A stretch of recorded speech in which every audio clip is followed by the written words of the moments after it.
Hi, everyone. As you guys know, I have started this podcast to share my journey with all of you. And what better way to do that than to share journeys of other entrepreneurs that have also been on their own journeys. And today I have Samuel. He is an account and business coach, and he's coming all the way from the south of Brisbane. Are you thinking of becoming an entrepreneur, but you're not exactly sure if that is for you? Or you have tried a few times, but you have failed?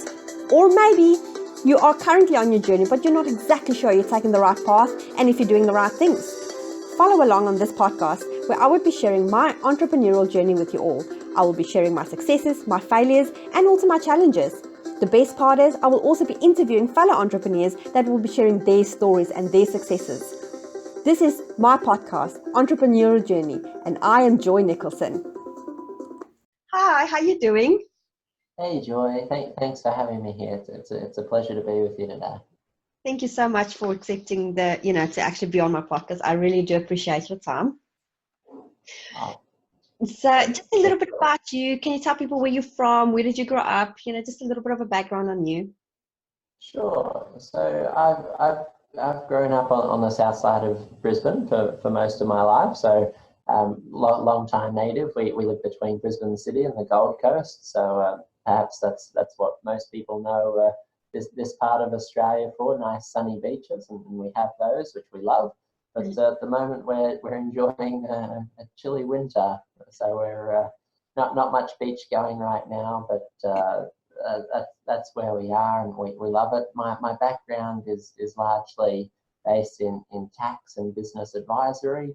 That's where my qualifications are, and we've been building an accounting practice. We've got a bit of a family history in that space, and we're developing it as that industry changes, and there's a fair bit of change going on right now. We're developing into the advisory and business coaching space. So lots of change happening, and it's an exciting time to be an entrepreneur. That is awesome. That sounds like so much fun, though. I'm not a county type person at all, so it's one of those things that I would get somebody to do for me. Yeah, look, it's pretty left brain. It's almost genetic in our family. Like, we've been doing it for 3 generations. So Wow. I guess I was just born that way. Wow, that's fantastic. It's such a strong what do you call it? Thingy to have. Oh, I'm struggling with my words today. Skill. It's a strong skill to have. That's awesome. Yeah, it's been good. We love it. Uh, As unusual as a love of accounting is, we enjoy it. that's fantastic. Have you always been an entrepreneur, or is that something that you discovered as you grow older? So I think my first, I guess, entrepreneurial experience was as a teenager. So a bit of background: I'm one of 7 kids, so it's a pretty huge family. Wow. Yeah. And when I was growing up, it became apparent very quickly that if I wanted to do things, I would have to earn money, because pocket money wasn't something there was a whole great deal of in our house. Mm-hmm. And when after the second or third time of asking my parents, can we get this or can we get that, Dad just sat me down and said, look, if you want these things, you're going to have to work for them. Happy to help teach you how to do that, but I'm not just going to open the wallet and dispense the money every time you want to do something. And so, like, he took me to the lawnmower store, and he said, look, everyone needs their lawn mown. Anyone can start this sort of business, and your skill level, at least to start off with, doesn't have to be massive. You need a mower and you need petrol. Obviously, there's people that do that a lot better than 14-year-old me did it, but I was no landscape artist or designer, but he took me there and said, look, I'll buy the lawnmower and you'll pay me back as you mow our lawn and other people's lawn. Half of each mow will go into paying for the mower. So I got an early experience on vehicle financing, and then just slowly grew from there. And I did that for a number of years and decided that I wanted to do other things, and that was the start. So I've always enjoyed the notion of being an entrepreneur, being your own boss. I still work with my father. Like our accounting practice is, we both trade in it as principals in the practice, so we still have quite a close relationship, and that I've learned a great deal from him, and that's slowly that's continually evolved as we've gone on. That is so cool. I think your parents are amazing to actually teach you something like that. That is a really, really great foundation to start entrepreneurship on. And how long did you mow lawn for? I did it until I was 17, so I did it for 3 years. Once I graduated high school, like I graduated when I was 17, I decided, I wanted to do other things. I liked the money that came from the lawn mowing. I liked the fact that it wasn't hard to find clients. Literally, you'd be mowing someone's lawn and the neighbor would call out something at you, just a joke, say, oh, when you're done there, just come here. And so I would go over and say, mate, like, I've got time. Do you want me to take care of it? It'll cost X. And, soon you'd be mowing like the whole street. And it was good because it was readily growable, but it wasn't something I wanted to do forever. I wasn't passionate about it. I liked working, I liked earning the money, and I liked being my own boss, but I wanted to do other things, like more. I wanted to do more than mow lawn. Like, not to disparage anyone that does that as a business, but it didn't tick a box for any lifelong ambition. I wanted to help people on a wider scale, which is why I went into accounting, business advisory, and coaching, because I can work with people every day, and I'm not just meeting a need, it changes people's lives as their business grows. I'm sure you've seen that, Joy, as your business has grown. It's changed the shape of your life, and that's what I love doing. That's awesome. What is what you're doing now the first business that you've tried, or did you try something else before this? I have tried lots of different things with varying degrees of success. So along the way, in and around mowing lawns and accounting, I've done a range of things. I've taught Japanese, like as a tutor. Like I know it as a second language, and spent some time living over there. So I've done that as a small business, and tried to do some sort of educational programs around that. I had pretty limited success at that, to be honest. I didn't understand enough of that business at the time, and I think I would do better if I tried now with the knowledge I had today. Back then, I struck out pretty well. I also, for a little while, was running a channel on YouTube around gaming and esports. So there's a couple of hundred videos of me commentating computer games, like that sort of thing. I've tried lots of different things. Right now, I predominantly work in our family accounting practice, running that business with my father, and then I'm running the business coaching side of things myself and building that business. And I also actively write and publish fiction novels. So those are the things I currently do. I love to write. That's my creative side, and so I'm building a business there with novels that I've published. So that is fascinating. I would have never thought that you would actually write. Did you say fiction novel?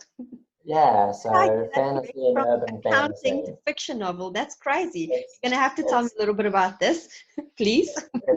It's at the absolute other end of the spectrum. But like growing up, I loved to read. Like absolutely loved it. It's probably where I got the glasses from. Nights spent reading, after my parents had turned out the light, so that probably wasn't good for my eyes, but I loved reading. At school, I enjoyed writing. Like any sort of English assignment was always a short story of one description or another. And then when I got home, because I spent some time living in Japan, when I got home from that, I decided I'd really like to do a bit more of it. So I started learning about the self-publishing space. I wrote my first book. I think I published in September of 2016, and I'm about to publish this month my 9th book. And Wow. so I've learned a lot about that process Awesome. from book to book. So I'm still like in the author space. I'm still like a small author that's definitely learning and growing, but it's fun. I have readers. They follow what I do. They love to read the books that I write. So I'm learning and growing. Like most businesses, there's lots of skill sets I didn't expect I would need when I started that, and I'm trying to build and develop as I go. But it's also interesting the parts of that business that are also in common with other businesses. So some of the knowledge that I've learned, obviously, from accounting and coaching businesses, obviously has been readily transferable to the way I've decided I'll build my author platform. So it's been fun learning experience, to be sure. That's awesome. But that must make you really good in copywriting, though. It's improving me. That's something it's been really hard for me. Like I can write a 60,000 word novel in a month, Joy, right? I can do that consistently. But when you say, hey, Sam, write a 3-paragraph blurb for that book, I agonize over that for hours. Like something that it's been a real challenge to try and condense and make it snappy. I know that you've done a lot with ClickFunnels and One Funnel Away challenge and things. I learned a lot going through that process that I've started applying into what I do as an author, and also obviously my other businesses on copywriting. That was something that was a skill that very much had to be learned, because I could do things in a long form, but the short, snappy, curiosity inspiring snippet, that's something that's really taken me time to work out and get better at. So it's still probably got a lot of room for improvement. It's not easy to do copywriting. People think it's easy, but it's actually not. It is quite hard. It is, if you don't know what you're doing, it is definitely not easy. No, I agree, 100%. So what do you currently do to advertise your business? How do you get that traffic to come to you? Sure. So like in our accounting business, like we benefit from the fact that we've been around a little while, and referrals obviously happen quite naturally for that business. We have such a strong brand recognition, and we've built up a lot of goodwill.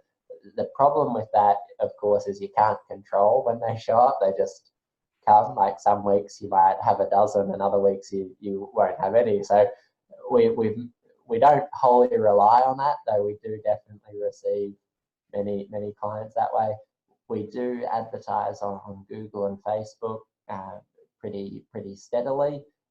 Seasonally, particularly, we have times of the year that are busier than others, so we augment obviously the slower times with a heavier ad presence. But most actively, to be honest, in our accounting practice, most of the new work is driven by relationships. So we will actively work with local businesses to generate those new business recommendations. I mean, even today we have someone coming in at 1 o'clock. They're a financial planner. They've worked with an accountant locally, and they literally feed all of their work to that accountant. But over a number of years, the relationship has soured. The work's not getting done very well, and that's reflecting poorly on them. So they're coming to see us on understanding that if we can do what we say we do, they're going to send all of that work to us. That's almost an entire practice worth of work that could drop in our lap simply from one good relationship that's been slowly built over time. I mean, I started playing basketball with one of them years ago. There's never any talk of business, but we built a relationship. Then as he became qualified as a financial planner, obviously we've kept that relationship. And now it's turned into something that could very soon yield a tremendous amount of business. And we do that extensively. and it's probably our key source of new business in the accounting and business coaching space. The author stuff is entirely social media ad driven. Like I collaborate with other authors, but predominantly I drive paid traffic to Amazon and other platforms. That's like the easiest way to scale. I don't know. Just an interesting question for you, because you guys are in quite a different niche to what I've interviewed before, which I absolutely love because it's quite refreshing. But do you guys ever go and place an ad in a newspaper or a radio or do something like that? Because you're more like a small business owner, than just do everything online. We've done it a lot in the past. We don't do as much of it anymore, and the reason behind that is it became difficult to measure the effectiveness. Yes. And we've been at it a long time. We try really hard to, every inbound client, we find out where they learned about us from. We try really hard to measure it, but in a day where all of our digital advertising can tell us precisely where a person came from, we've gotten a little tired of the lack of reportability that some of those other mediums have. We could place an ad in a paper and it might generate great clients, or it might generate nothing. And sometimes it's very hard to tell because they might have seen us in the paper and then looked us up on Google, and our Google metrics capture that, but it's hard to track the origin. Yes. And so we do it occasionally, and we do it to meet certain needs, or if there's something topical that happens in the community or relevant, we might run that. Like I can give you an example that it'll sound really, really weird and out there, but one of the offices that we had, we noticed one year we were getting a lot of new clients from another practice, and in accounting you always get new clients from other places, but it's not as common for all of them to be coming from the same particular competing business. And so we thought, this is a little bit weird, and so we asked one of them, we said, we're like, why did you pick us, what happened? Well, it turned out that one of our major competition had actually broken the law and been put in jail, so their entire business had essentially been closed. Wow. And we realized obviously that there was a major need because they're a large player in the area with many clients, and all of those clients would currently be looking for new clients. So at that time we did, we took out a thing in the paper, and we did everything in that local area we could to spread an awareness of us as an available choice. And so we do it situationally. It just sort of depends what we try to meet, whatever need we're facing at the time. And so we just try to be a bit dynamic there. We don't do it all day every day, but we definitely do it from time to time. That's a very clever way to do it, that's for sure. I've tried to do local advertising before, but I haven't had much success. My Facebook advertising is my most successful, I agree with you. I have the same experience. I think the only consistent sort of local paper that we've done is one in an extreme sort of country town. We have one of our staff that moved out there some time ago, and so she still does work in that location. And we take an ad in that paper because it's such a small town community and it actually has some measurable effect. But I agree with you. We see a lot more traction from our online advertising than we do through other mediums. Definitely. How times have changed. Absolutely.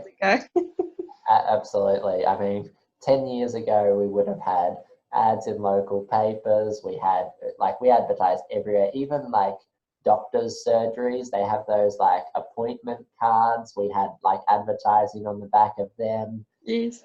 We had every type of print advertising you can imagine 10 years ago. Today, it's largely Facebook, Google, and other digital platforms. But that's life, and that's how business changes every day. It's 10 awesome. years, 10 years from now, it'll be something wholly different again. So, We'll have these little, like in the movies where this little person pops out and this little glowing person and talk to people's heads and it wouldn't surprise me. I think things like those push notifications on your phone are going to become more invasive. Like that advertising space, I think is going to be the next battleground. It's like you're not even on a social media platform, but things are being pushed to you or geographically through your maps and other things. Like I could see lots more of that. I don't know. I'm not an expert in that space, but I think that battleground will just continue to evolve. I agree with you. I agree with you. It's definitely going to get, I think your privacy going forward is going to be a lot less than it is at the moment anyway.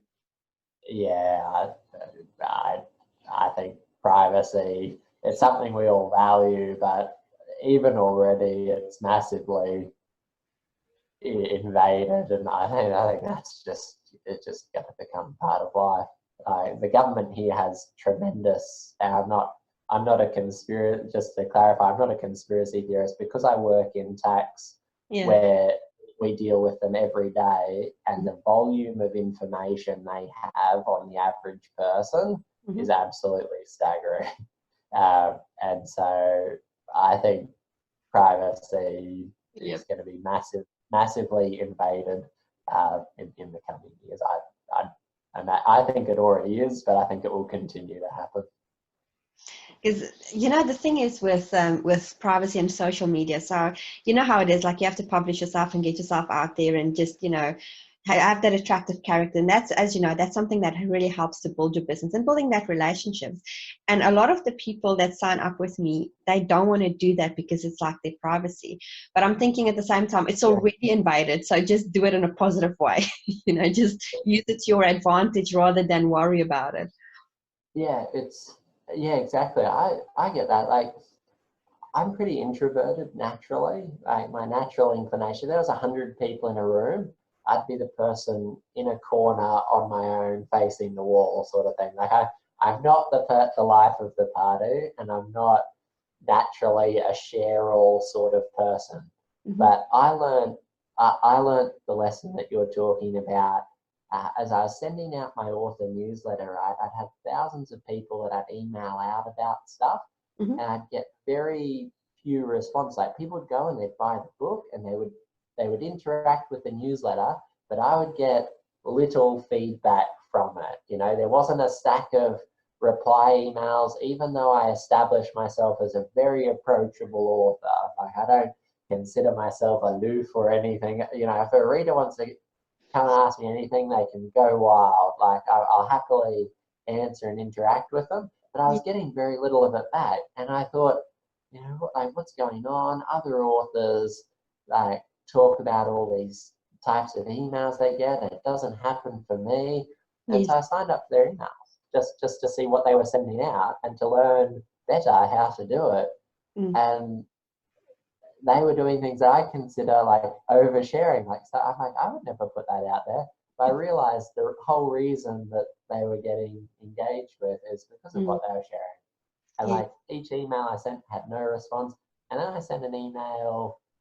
It was right about the time I was launching a book, and my son was born at the same time. And in the email, I told the funny story of, well, funny perhaps for me, but not so much for my wife, but the funny story of us traveling to the hospital, and the fact that, like, we were speeding, Joy. I'm not going to lie, we were exceeding the speed limit, and our midwife was also traveling to the hospital, and I saw a police car, and I knew that, like, we were speeding. I thought these guys are going to pull us over, but they ignored us, but they stopped our midwife. So like we got to the hospital, and the person who's meant to be helping my wife give birth had been like held up by the police. Oh no. And so like eventually they let her go, and she didn't get a fine or anything. She explained who she was and why she was speeding, and it was all okay in the end. But I shared that story in my newsletter, and I got like 10 times more responses than I'd ever had to any newsletter ever, and I barely mentioned any of my books or anything. It was all about random story from my life, but Yeah. that's what got all of the response. And I thought, okay, I guess in spite of the fact that the thing that everyone on the list is a reader and they like to read and they like to read my books, Mm-hmm. they also want to know something about me. Yes. Even though I thought, you know, who would want to know about me? They just want to know about when the next cool book they can read is coming out. But I was wrong. And that was something I learned and am trying to get better at doing. You have to filter it. Like, I have kids and I don't want to cover my Facebook with like private things about my kids, but like it's something that my readers are interested in. You know, like, what do I do when I'm not typing the next story? Like, Yes. people care. So it's That's the thing. counterintuitive, at least for me. But That's the thing, you don't, because people want to know you as a person. They want to know who they're getting into business with. And if they can't trust you, if it's just business, business, business, and I can't trust you as a person, then, you know, like I said, it's like with your what is it, basketball connection that you had this relationship with, and now you're having this great meeting today. I know it's going to be a great meeting, but this is the thing, because it's that relationship that you keep building up for like a long that's time. right.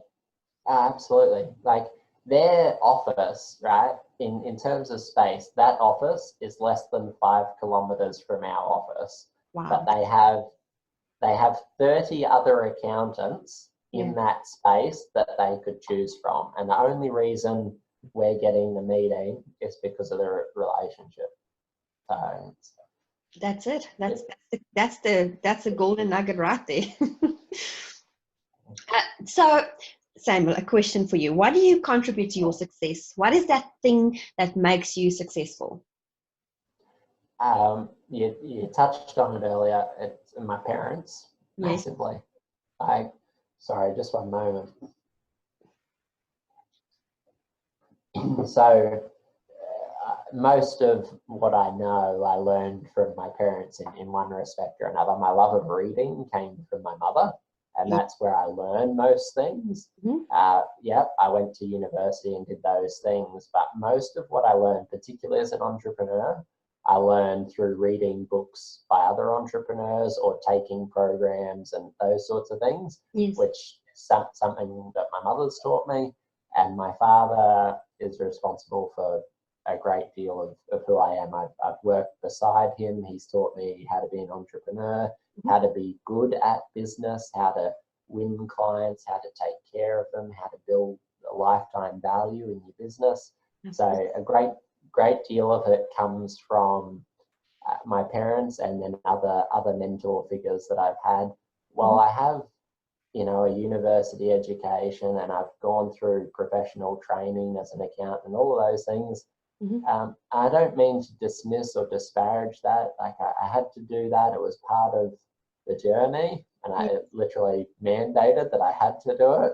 Yes. But a great deal of what I do every day has very little to do with my professional study and everything to do with what I've learned from my parents and other entrepreneurs that I've dealt with. So I place a huge emphasis on having good coaches and mentors and people that you can work with and learn from. So yeah, that's where it comes from. Oh, definitely. You can't be successful without a mentor. Well, you have to be a very, very, very special type of person to have massive success without a mentor. But I've never heard of any big successful person that has no mentor. Everybody has a mentor. Yeah, I agreed. Like, there's this big like falsehood or fallacy in society that there's an emphasis on being a self-made man or woman, and people seem to aspire to that. They want to have, you know, done it on their own. But I think, I think that hurts a lot of people, a lot of entrepreneurs. And while people can be successful grinding it out on their own with no mentor, it's a slow approach. It takes a long time. Like, what I learned from that one funnel away challenge might have taken me years to work out on my own, and I learned it in 30 days from a great mentor, a great teacher. Like, I'm all about learning from other people. Yeah, that's the thing. It takes years of like the actual process to start making money and be successful. That's it. Yeah. Yeah, absolutely. if you have any advice that you can give entrepreneurs that want to start this journey, but they're a little bit unsure if they want to become entrepreneurs and they're still like in a 9 to 5 job or an 8 to 5 job, what is that little piece of advice that you will give them? You can do it. Yeah. It's so hard to start with the feeling that like people are paralyzed by fear of failure. Like, what if I try it the first time and I don't succeed? Most people don't succeed with their first product or their first idea or their first foray into business, but they always learn something and they don't repeat the same mistake the second time. And you can do it, you can get there. In our practice, we have several hundred business clients, and they make a great living. They earn good money in a wide variety of businesses, everything from repairing like airplane seats and upholstery through Wow. to drop shipping products all over the world, with every degree of trade mixed in there. Something I know is that you can be successful. It's not so much the industry you're in that you're in. It's your attitude towards it, the quality of your work, and how much you think about what you're doing and adapt. Because everything changes, and if you think and adapt, you can and will succeed. Absolutely. You nailed it. It's so true. It is so true because people have this, and I've spoken to people and they say to me, but I'm in the wrong industry and what I'm doing is not going to make money. I'm like, no, it's not. You can make money. All you need is just to learn the principles and the concepts behind all of that and follow the process, really. Absolutely. And Yeah. people's thoughts are so important. Like the book Think and Grow Rich is quoted from a lot, but a concept that's really prevalent in that book and throughout most, you know, coaching programs and is the importance of your thought. What you think about does become your reality, and not in a woo-woo fluffy sort of way, but if you spend all day every day telling yourself you can't do it, your business can't succeed, well, you won't be surprised when that's what happens. But when you tell yourself that you can do it, and then you take that positive thought, back it up with a plan, and then do the plan every day, the only part that's left is look at what went right, look at what went wrong, do more of what went right and less of what went wrong. And even by trial and error and a bit of coaching or mentoring, you will get there. Doesn't matter what industry you're in. Exactly, exactly. And it's like you know Stefan Larsen, I'm sure. And he always says like, is that patterns? Go find those patterns, learn the patterns because that's where you get your success, is those patterns. Absolutely. And it makes a big difference. Once you understand those patterns, it's like, wow, it's a new world. I love Stephen's It's coaching awesome. calls. It's fantastic. One of my favourite things to listen to. Yeah. I agree. There's patterns for success and patterns in most trades, and the good businesses and the successful ones long term are the ones that pick those patterns and follow them, or Yeah, innovate or take them to the next level. exactly. Thank you so much. Do you have anything that you can, like people want to find you guys? Do you do just do you do overseas type accounting, like if somebody saying in the United States that you help, would you help out, or are you only based locally? So our accounting and tax is locally based. Our expertise is in Australian law. So what we can do internationally is a little limited there, but our business coaching platform is not specific to Australia, can help anyone in any country launch and grow a successful business. So we have one existing program out that teaches people how to master the numbers of their business and use them to grow their business. And we have a program that'll launch in the next 30 or 60 days that's all about launching a successful startup and growing it to that 6-figure mark so that you can leave your day job behind and run a successful business. So that program will be the 6-figure startup. And while it's not available just yet, it will be very soon. But all of our things can be found at our website, which is masteryourbusiness.com.au. So, Okay, master business. And what we'll do is we'll definitely drop a link on the bottom, and so that'd be people can wonderful. find you guys as well. Because I That'd be think wonderful. it's such an important thing. Because I mean, me myself now I've learned, and it's one of those things you take the long way because you don't really know the processes. But now I understand what to do. But a lot of people when they start out, it is not that easy to get into those. Specifically the accounting side and Yeah. the number measuring part of it. It's true. So that's why we developed that, and you can reach out and connect with me on Facebook and social media. I'm always happy to answer people's questions. It's what I do. I love what I do. So more than happy to answer any questions that people might have. That's awesome. Thank you so much, Simon. I had a great time having this interview with you. It was very refreshing, and I've learned a lot, actually. I always learn a lot with my interviews, but it's always great. Thank you so much for your time. I really, really appreciate that.